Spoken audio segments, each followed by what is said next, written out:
CPI రాష్ట్ర కార్యదర్శి Kothagudem MLA కొర్రు Sambasivarao గారు, అలాగే ఇఫ్టా సీనియర్ నాయకులు, జాతీయ ఉపాధ్యక్షులు, అలాగే తెలంగాణ పోరాట యోధులు కందిమల్ల ప్రతాప్ రెడ్డి గారు, రాష్ట్ర ప్రధాన కార్యదర్శి పల్లి నరసింహ గారు, అలాగే ఉప్పలయ్య గారు, లక్ష్మణారాయణ గారు, చంద్రశేఖర్ గారు, కొండారావు గారు, నళిని గారు, వేదిక ముందు భాగం ఉన్నటువంటి పెద్దలకు, అలాగే కళాకారులకు అందరికీ కూడా పేరు పేరున ఉదయపడినటువంటి కళాభివందనాలు, అభినందన తెలియపరుస్తూ ఉన్నాను. నేను కొంచెం ఆలస్యంగా వచ్చాను, అనివార్యంగా. నేను నిజంగా చాలా సంతోషపడతా ఉన్నాను. ఎందుకు? ఉమ్మడి రాష్ట్రంలో ఆంధ్రప్రదేశ్ 2004లో అప్పుడు నేను ఎమ్మెల్యే అయిన తర్వాత ఉమ్మడి రాష్ట్రంలో అప్పటి ముఖ్యమంత్రి వైఎస్ రాజశేఖర్ని ఆహ్వానించి ఇందిరా పార్కులో ఓ ప్రత్యేకమైనటువంటి మన ఒక ఫంక్షన్ హాల్లో కళా ఉత్సవాలు, అప్పుడు ప్రతాప్ రెడ్డి గారు, నల్లూరు వెంకటేశ్వర, ఇంకా చాలామంది వచ్చినారు, సురవరం సుధాకర్ రెడ్డి గారు, నారాయణ గారు ఉన్నారు. వైఎస్ రాజశేఖర రెడ్డి గారిని, ముఖ్యమంత్రి గారిని అందరూ పిలిచాం. ఆ రోజు రాష్ట్ర వ్యాప్తంగా, అంటే ఆంధ్రప్రదేశ్ నుంచి జిల్లా నుంచి వెళ్ళి తెలంగాణ నుంచి కూడా వందలాది మంది వచ్చినారు. ఇవాళ ఎట్లయితే కళాకారుల పండుగ, ఈ పండుగ నేను అనుకునేది కళల పండుగ, అంటే కళాకారుల ఆకాంక్షలకు అద్దం పట్టే పండుగ. ఆనాడు మరి వైఎస్ రాజశేఖర రెడ్డి గారిని పిలిచి యక్షగానాలు, వృత్తి కళాకారుల ఆవేదనలు, అర్ధనాదాలు, అలాగే వృద్ధ కళాకారుల వేదనలు, అనేక పద్ధతులలో ఉండేటువంటి అవన్నీ కూడా గుర్తులేవు. కానీ అనేక ప్రోగ్రామ్స్ ఇక్కడేమో మనం చూసింది యక్షగానము, లేకుంటే కోలాటాలు, లేకుంటే బుర్రకథ, లేకుంటే ఇంకా దప్పుల వాయిద్యాలు, ఇట్లాంటి అనేకమైన చూసాం. కానీ ఇది వాళ్ళ రవీంద్రబాద్ చుట్టూ ఏడు చూసినా ఉత్సవాలు ఉత్సవాలు ఉత్సవాలు అనే వాతావరణాన్ని కలిగించినటువంటి, మరి రాష్ట్ర వ్యాప్తంగా విచ్చేసినటువంటి కళాకారులందరూ కూడా నా వైపున మరొకసారి ప్రత్యేకమైనటువంటి అభినందనలు తెలియపరుస్తూ ఉన్నాను. ఇది కళ కోసం కాదు, ప్రజల కోసం. అందులో ప్రతాప్ రెడ్డి గారు చెప్పారు, సాంబశివరావు గారు వివరించారు, అసెంబ్లీలో కూడా ఆయన ప్రస్తావించి చెప్పారు. వాస్తవికంగా ఈరోజు సంస్కృతి శాఖ మాత్యులు జూపల్లి కృష్ణారావు గారు రావాలి, ఎంతో టైం తీసుకున్నాం, ఈ హాల్ కూడా ఆయనతో తీసుకున్నాం, తీసుకున్నాం. కానీ ఈయన రావాల్సిన వాడు అక్కడ ప్రోగ్రాంలో నేను అనివార్యంగా పోయినా, నిన్న మొన్న రోజు మాట్లాడుతూనే ఉన్నాం. ఆయన బిజీ షెడ్యూల్లో ఫోన్లో దొరకందుకు కాలేదు. అయితే ఆఖరకు ఫోన్లో దొరికినాడు. సాంబశివరావు గారు కూడా నాతో మాట్లాడారండి, మీరు కూడా ఉదయం చేస్తున్నారు, నేను ఒక ఊపిరి సల్పని ప్రోగ్రాంలో ఉన్నాను, అందువల్ల రాలేకపోతున్నందుకు నేను ఆవేదన వ్యక్తం చేస్తున్నాను.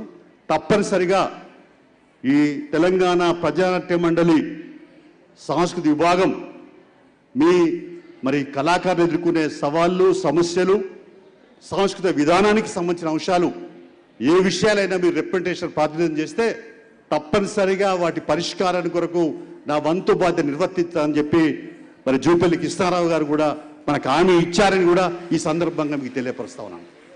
అందువల్ల మన కళాకారులు ఉద్యమాలు, పోరాటాలు, ఆవేదనలు, అర్ధనాదాలు, ప్రజల బతుకు వెతల నుంచి, కష్టాల కడల నుంచి, బాధల బందీల నుంచి ఈ కళలు పుట్టుకొచ్చాయి.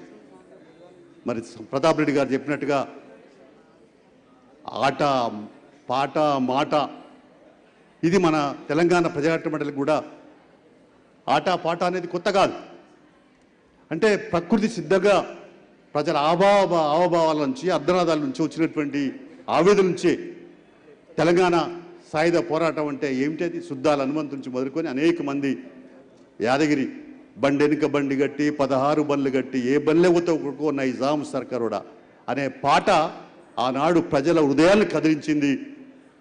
ఆవేదనని, అంటే ప్రజల యొక్క కష్టాలని, కడగలని ఒక ఉత్సాహాన్ని ఇందడానికి, ఉత్తేజాన్ని కలిగించడానికి ఆ పాట తోడ్పడింది.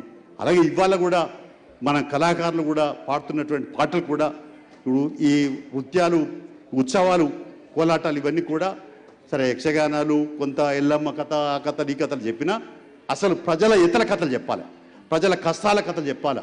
ప్రజా కళాకారులుగా ప్రజల ఆకాంక్షలు, ప్రజలు ఎదుర్కొంటున్నటువంటి సమస్యల మీద అప్పటికప్పటికే బానిగట్టి పాటగట్టి గంతులేసి ఆకర్షించి ప్రజల ఉదయాలను చూరగొని ఉద్యమాల వైపు ఉరికలేసే వైపున కూడు గుడ్డ నీడ విద్య వైద్య సౌకర్యాల సాధన కొరకు, రాజ్యాంగంలో ప్రసాదించినటువంటి హక్కుల సాధన కొరకు, పౌరహక్కుల సాధన కొరకు ప్రత్యక్ష ఆందోళనలో ప్రజానాట్య మండలి చేదోడు వాదోడుగా తోడ్పాటుగా మరి అన్ని రకాల కూడా మరి ఒక ఉత్సాహాన్ని ఉత్తేజాన్ని కలిగించేదిగా మరి ఎంత ఉపన్యాసం చేసినా ఒక పాట ద్వారా ఆకర్షించుకోవడానికి ఉన్నంత అవకాశం ఉపన్యాసం ద్వారా ఉండదు.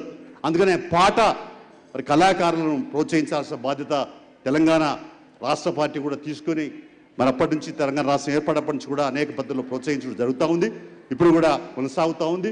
అందుకని ఇంకా మన భవిష్యత్తులో కూడా ఈ కళా ఉత్సవాలు ప్రతాప్ రెడ్డి గారు ఒక సలహా ఇచ్చారు, మనం ఏదైతే జిల్లాలో కూడా ఉత్సవాలు జరపాలి. వాస్తవమే మనకు ఒక అవకాశం ఉంది, డిసెంబర్ 25 తర్వాత 26 తర్వాత సర్జయత్ ఉత్సవాలు ఉన్నాయి.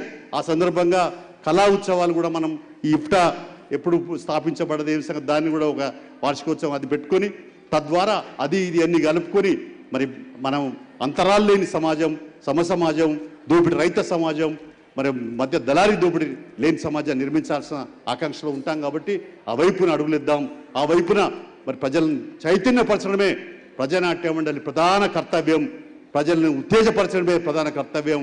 ఆ వైపున అడుగులేయడమే ఈ ఉత్సవాలకు మరి నా దశ దిశ నిర్దేశించేది. కాబట్టి నేను ప్రధానంగా మరి ప్రజానాట్య మండలి రాష్ట్ర నాయకత్వానికి కూడా దృష్టి చెప్పేది ఏంటంటే గ్రామం మరి తీసుకున్న బాధ్యతలు నిర్వర్తిస్తూ ప్రజానాట్య మండలి నిర్మాణాన్ని కింది దాకా తీసుకెళ్తే ఇప్పటికే అసలు మొత్తం రవీంద్ర భారతి మొత్తం ఆవరణ అంతా కూడా నిండుకొని పోయింది. నేను వచ్చేసరికి ఇంకా అంతకంటే చాలామంది కొంతమంది వెళ్ళిపోయి ఉంటారు, నేను ఆలస్యంగా వచ్చాను.